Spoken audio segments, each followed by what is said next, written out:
L'Union européenne est en train de s'effondrer. Et non, ce n'est pas du clickbait. La France est au bord de la faillite, l'Allemagne vient de perdre son statut de locomotive économique. Et Bruxelles regarde le train dérailler en direct sans savoir quoi faire.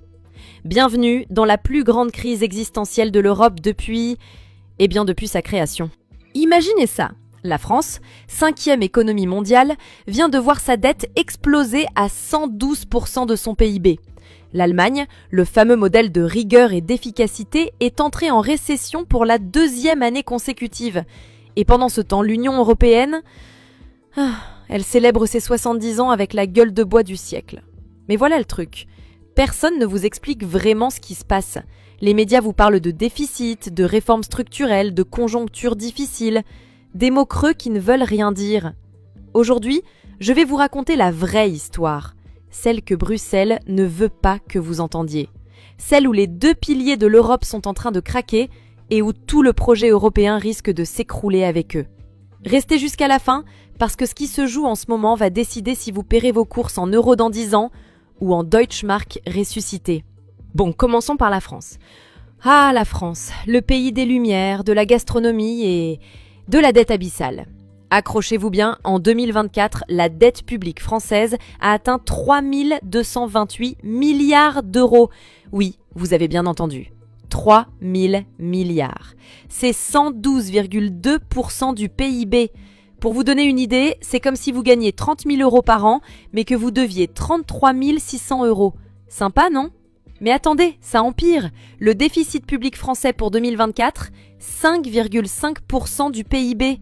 Largement au-dessus des sacro-saintes règles européennes qui fixent la limite à 3%.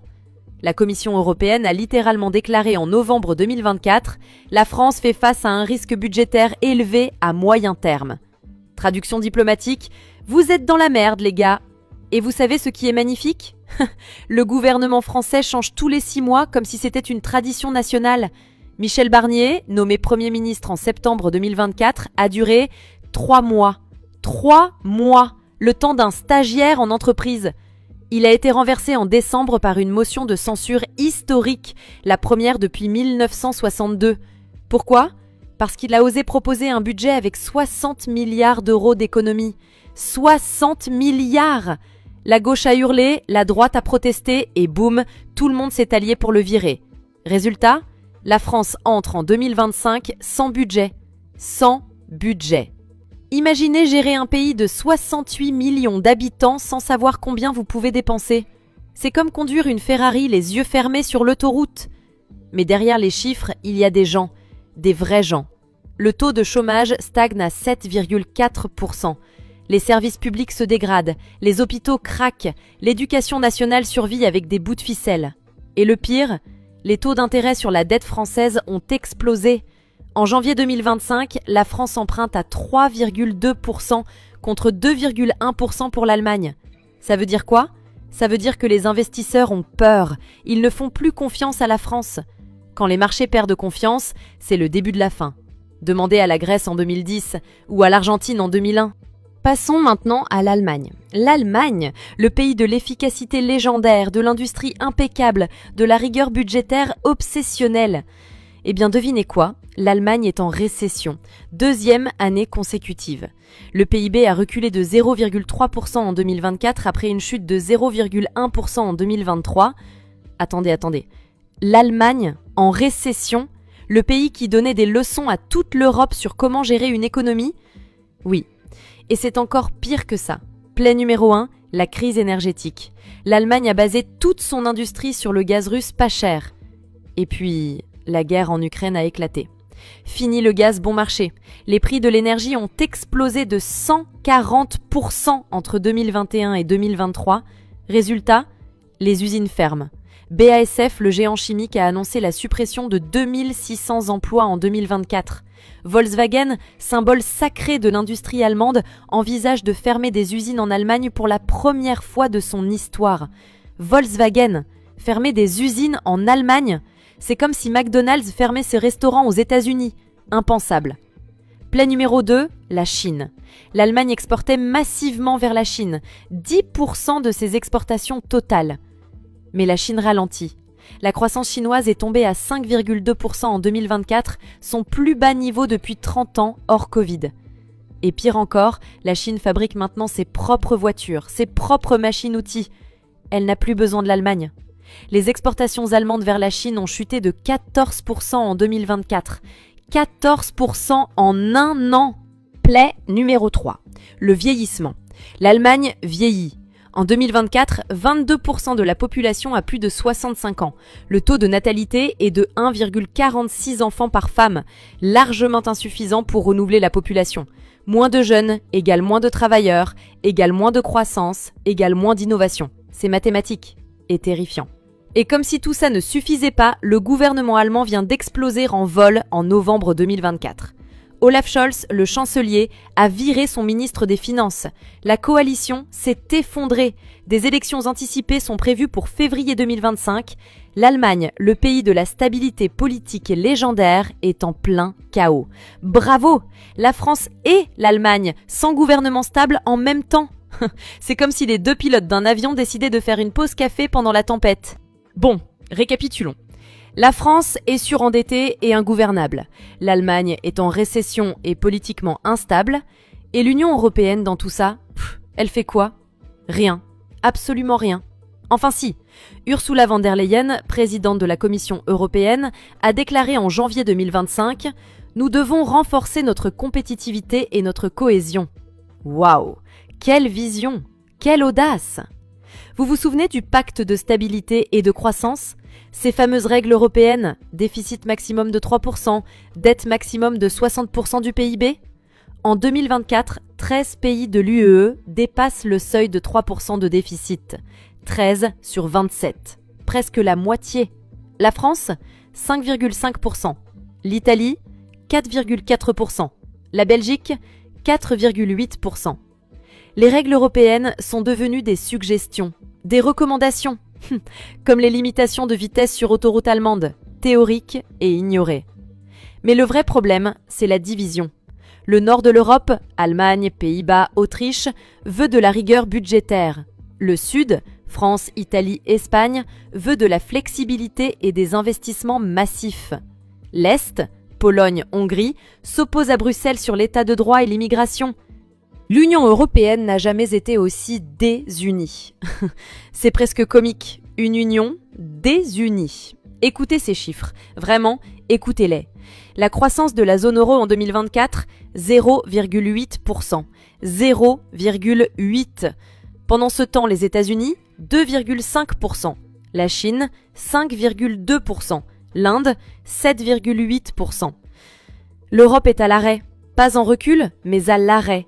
Comme une voiture dont le moteur tourne au ralenti sur le bas-côté pendant que les autres font la course. Et l'investissement? L'Europe investit 2% de son PIB dans la recherche et développement. Les États-Unis, 3,5%. La Chine, 2,6% et ça monte.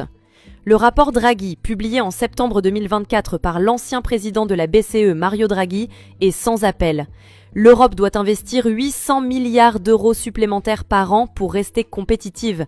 800 milliards par an! Et vous savez quoi? L'Europe n'a même pas réussi à se mettre d'accord sur ce rapport. Trop cher, ont dit certains. Trop ambitieux, ont dit d'autres.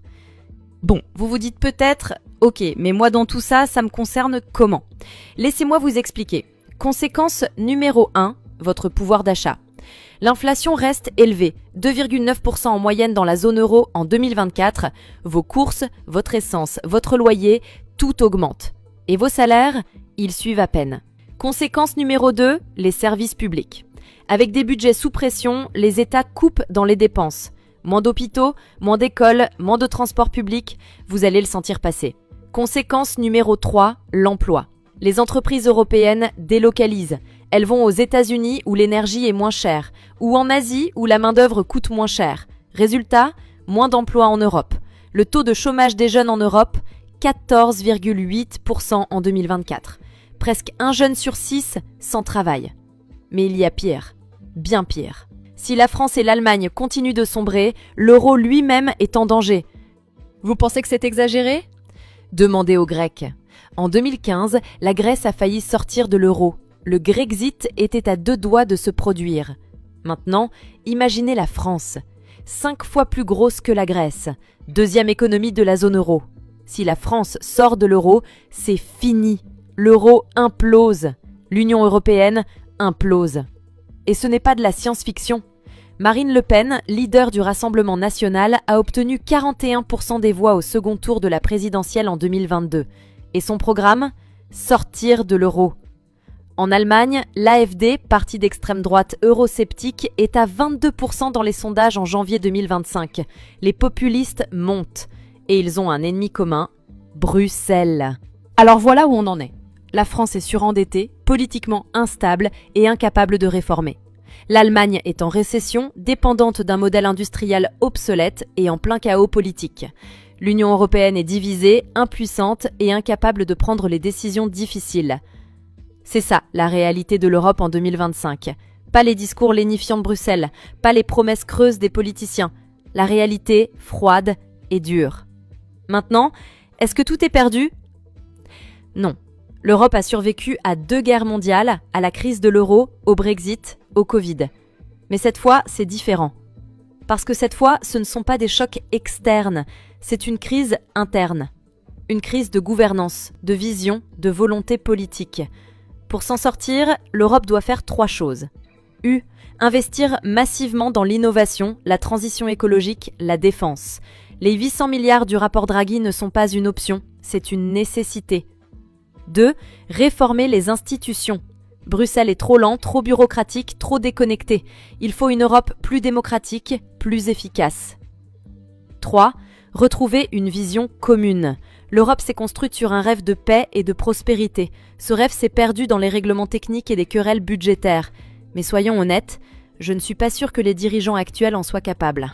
Voilà la vérité que personne ne vous dit. L'Union européenne est au bord du gouffre. Et ce qui se passe maintenant va déterminer votre avenir, celui de vos enfants, celui de tout un continent. Si cette vidéo vous a ouvert les yeux, likez, partagez, abonnez-vous. Et surtout, dites-moi en commentaire, pensez-vous que l'Europe peut encore se sauver ou est-ce déjà trop tard ? L'Europe n'est pas condamnée à mourir, mais elle est condamnée à choisir, entre le courage et la lâcheté, entre la vision et l'immobilisme, entre l'union et la division. Le choix, c'est maintenant, et le temps presse. À très bientôt pour une nouvelle investigation. Prenez soin de vous et de votre monnaie commune, tant qu'elle existe encore.